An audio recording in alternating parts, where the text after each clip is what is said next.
नमस्ते दोस्तों, जैसे कि आज वट सावित्री अमावस्या व्रत था। आज के वीडियो में हम बात करेंगे बरगद के विभिन्न प्रयोगों की, जिसमें पुरुषों की नपुंसकता से लेकर हर व्याधि में बरगद के औषधीय गुण और प्रयोग की हम चर्चा करेंगे। आज उर्वी और आद्या और मैंने बहुत इन्जॉय किया। हाल ही में एक खबर आई थी बांग्लादेश से कि वट सावित्री पूजा ना हो, इसके लिए वहाँ पहले ही बरगद के पेड़ काट दिए गए। सनातन धर्मी जिस विज्ञान को जानते हैं, ये पेड़ काटने वाले विशेष वर्ग के लोग नहीं जानते कि इसके पीछे का विज्ञान क्या है। सनातनियों के अनुसार इसमें ब्रह्मा विष्णु महेश का वास होता है, और हो भी क्यों ना, जबकि बरगद का पेड़ ऑक्सीजन का एक महत्वपूर्ण स्रोत है। इसके स्वास्थ्य लाभ हैं, धार्मिक महत्व है और पर्यावरण लाभ भी इसे महत्वपूर्ण बनाते हैं। इन वृक्षों की छाया में कुछ समय रहने मात्र से रोग व्याधि दूर हो जाती है, मानसिक शांति मिलती है। पूजा विधान में महिलाएं जल चढ़ाती हैं, मौली को लपेटते हुए परिक्रमा करती हैं और अपने सुहाग की मंगल कामना करती हैं। इतने समय बरगद की छाया में रहने से बरगद से प्राप्त रसायन स्वास्थ्य के लिए लाभकारी है, विशेष तौर से आज के दिन, क्योंकि ये विशेष दिन हमारे वैज्ञानिक पूर्वजों ने जड़ी बूटियों के गुण और ऋतुओं में हो रहे उनके परिवर्तन के अनुसार ये सब विधान बनाए हैं, और इन्हें धर्म और पूजा से जोड़ा गया है ताकि ये पीढ़ी दर पीढ़ी कायम रहें। अगर औषधि के रूप में ये विधान बताया जाता तो कुछ ही लोग इसे करते। सनातन एक रेमेडी है। इस श्रृंखला में आज मैं आपको बरगद के कुछ प्रयोग बताती हूँ। बरगद की छाल से रोग प्रतिरोधक क्षमता बढ़ती है, सूजन कम होती है, शरीर के दर्द से राहत मिलती है, डायबिटीज़ के लिए ये फ़ायदेमंद है। इसकी छाल को पानी में उबालकर कुनकुना ही इसे पिया जाता है, इन रोगों से मुक्ति मिलती है। और त्वचा रोगों के लिए इसके पत्तों का प्रयोग किया जाता है। पत्ते जो हैं वो उबाल करके इनसे स्नान किया जाता है और इनके पत्तों को पिया भी जाता है। पत्तों से कोलेस्ट्रॉल भी कम हो जाता है। और यहाँ तक कि जो इसकी बरगद के पेड़ से जो जब पत्ता तोड़ते हैं तो दूध निकलता है, उस दूध से अस्थमा और नपुंसकता को दूर किया जा सकता है। तो जो है इसका प्रयोग मैं आपको बताती हूँ आगे किस तरह से इसको लेना है।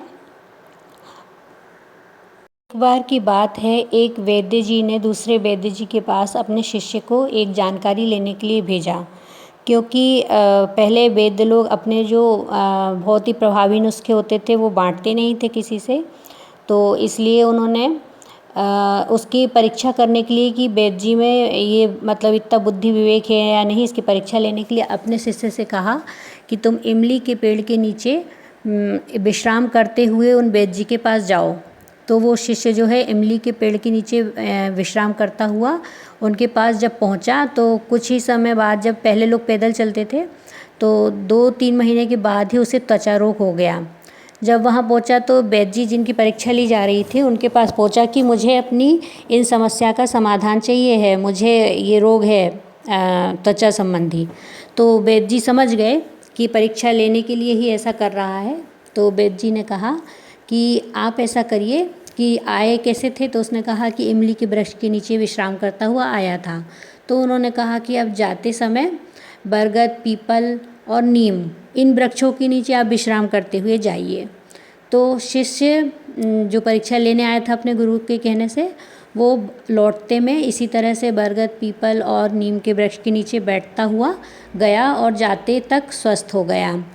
तो जो है ये कहानी से हमें पता चलता है कि इन वृक्षों में अपने रसायन होते हैं जो काफ़ी हमारे स्वास्थ्य के ऊपर फ़ायदा करते हैं। इनके नीचे हम खाली बैठे ही तो ये हमारे लिए स्वास्थ्य के लिए फ़ायदेमंद होते हैं। इनसे मिलने वाला जो रसायन है हमारे मन को शांति देता है और हमें बहुत ही ज़्यादा ऑक्सीजन से भर देता है। और कोई भी बड़े से बड़ा रोग होता है तो हम ऑक्सीजन लेवल का टेस्ट करते हैं कि हमारे अंदर ऑक्सीजन का लेवल कितना है। तो हम 20 मिनट भी इनके अंदर बैठें, ये जो पूजा विधान हो रहा है, मौली बांधना, ये सबसे हम कम से कम 20 से मिनट से लेके आधा घंटा पौन घंटा तक हम इसकी छाया में रहते हैं। और विशेष तौर से आज के दिन हमें इसका लाभ ज़रूर मिलता है। इस कहानी के माध्यम से मैं आपको यही बताना चाहती हूँ कि इन वृक्षों की छाल और इन सब का उपयोग तो अपन करेंगे ही, साथ में हम अगर इनके संपर्क में भी रहते हैं तो ये हमारे लिए बहुत ही फ़ायदेमंद हो जाते हैं। अब आगे मैं इसके पत्ते के प्रयोग के बारे में बता देती हूँ कि पत्ते का प्रयोग करना कैसे है। पत्ते को हमने तोड़ा और फिर उससे हमें उसका दूध निकाल लेना है। और दूध को जो है आप एक बतासे पर, इसके जो वो है पत्ते का जो दूध निकलेगा उसको एक बतासे पर ले लीजिए और उसे खाइए।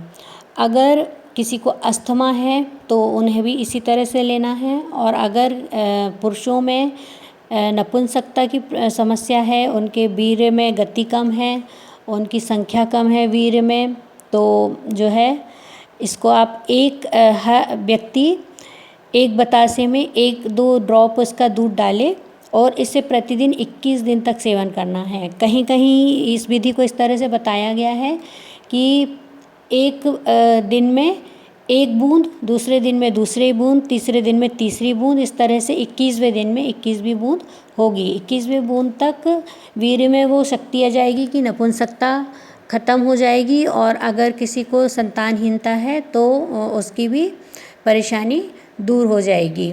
और अस्थमा के लिए भी इसका दूध का इसी तरह से प्रयोग किया जाता है। और इसकी छालों को जो है, जो इसकी छाल है, इसको उबाल करके कई रोगों में उपयोग किया जाता है, ये मैं पहले भी बता चुकी हूँ। जड़, इसकी जो जड़ ऊपर आकाश में लटकती है, जड़ का भी प्रयोग आप कर सकते हैं तिल्ली के तेल के साथ उबाल करके, गंजीपन के लिए और बालों में खुश्की आदि के लिए इसका प्रयोग होता है। तो इसका तेल बना करके लगाते हैं अगर, तो बाल झड़ना बंद हो जाएंगे, बाल बढ़ेंगे। जैसे कि बरगद की ये जड़ जो है पूरे में फैलती है और बढ़ती है, इस तरह से बाल बढ़ेंगे। इस तरह के प्रयोग जो हैं वो कई जगह आयुर्वेद में बताए गए हैं, जिसकी पुष्टि कई बार हम लोगों ने मरीजों को बताने के बाद इसका किया है कि मतलब जैसे कई लोग प्रयोग किए हैं तो उनको काफ़ी लाभ हुआ है। और बहुत समय से वैद्य जी वगैरह इनको बताते आए हैं कि इस तरह से इसका प्रयोग किया जाता है। और मैंने भी आज जो है इसको चख के देखा कि कैसा लगता है ये दूध, और इससे कोई नुकसान तो नहीं है। इसको मैंने ट्राई करके देखा तो मुझे तो कुछ भी ऐसा परेशानी नहीं हुई। मैंने लिया उसका दूध और उसको बतासे पर मैंने लेकर खाया, तो बतासा जो है काफ़ी शुद्ध चीज़ हो जाती है। तो बहुत ही बढ़िया ये इसका टेस्ट भी लग रहा था, और बतासे के साथ में जो है इसको खाते बन गया था। अगर इसे डायरेक्ट दूध को हम लेंगे तो गले में थोड़ी खराश आ सकती है, बतासे के साथ हम इसे इजीली खा सकते हैं। और हमारे अलावा भी बहुत सारे लोग पूजा पाठ कर रहे थे, बच्चों को भी देखने में मज़ा आ रहा था, हमें भी देखने में मज़ा आ रहा था। तो हमने उनसे अनुमति ली कि हम वीडियो बना लें। और हमने इतने विधि विधान से पूजा नहीं की थी जितनी अच्छे से ये दीदी कर रही थी, तो इसलिए हमने इनकी पूजा विधि को पूरा जो है देखने के लिए इनका पूरा फुल वीडियो बनाया, ताकि हम आगे सीख सकें कि कैसे पूजा करते हैं। क्योंकि पूजा तो मैंने करते हुए देखा है, हमारे घर में हमेशा होती रहती है, लेकिन बच्चों ने पहली बार देखी थी, तो इसलिए उनको बड़ा आनंद आ रहा था। तो फिर हम और भी महिलाएं पूजा कर रही थी, तो उनके साथ हम लोग पूजा करने लग गए। और आज का दिन हम लोगों ने वाकई बहुत एंजॉय किया। और पास ये मंदिर के प्रांगण में ये पेड़ है, तो फिर मंदिर में गए और मेरे चटोरे बच्चे जो कि प्रसाद के दीवाने हैं बढ़िया से उन्होंने प्रसाद खाया, घर के लिए लिया और मस्ती करते हुए वापस आ गए। तो आज का हमारा जो वट सावित्री व्रत का जो दिन था काफ़ी ख़ास रहा इसके लिए, क्योंकि उर्वी और आद्या ने भी बहुत मज़े किए और जो है उन्होंने आज पूजा भी की, पूजा करना सीखा भी, इसके महत्व को जाना भी। और उनको बहुत इंटरेस्ट रहता है हर चीज़ में। जैसा कि मैं हमेशा बताती हूँ कि सनातन एक रेमेडी है, तो ये सब हम इसलिए कर रहे हैं सारा विधान कि जो है हम स्वस्थ रहें। बच्चे एकदम एक्साइटेड थे, जो चीज़ें नीचे चढ़ी हुई थी उनको देख रहे थे, ये क्या चढ़ा हुआ है, सुहाग सामग्री का पेड़ के पास क्या काम है, बच्चे पूछने लगे। तो मैंने उनको बताया कि महिलाएं जो हैं वो सब एकत्र होती हैं, अपना सामान चढ़ाती हैं और फिर उसमें से कुछ जो सामान उनको लगता है वो खुद लेती हैं और दूसरों को देती हैं। इससे सामाजिकता भी बढ़ती है और एक साथ मिल के हम ये सब काम कर पाते हैं। और फिर बच्चों को भी खूब इंटरेस्ट आया तो वो भी जल चढ़ाने लग गए, पूजा करने लग गए और बोले मम्मी आपने भी क्यों नहीं लाई सुहाग का सामान चढ़ाने के लिए। फिर हमें इन दीदी ने ही सामान दिया।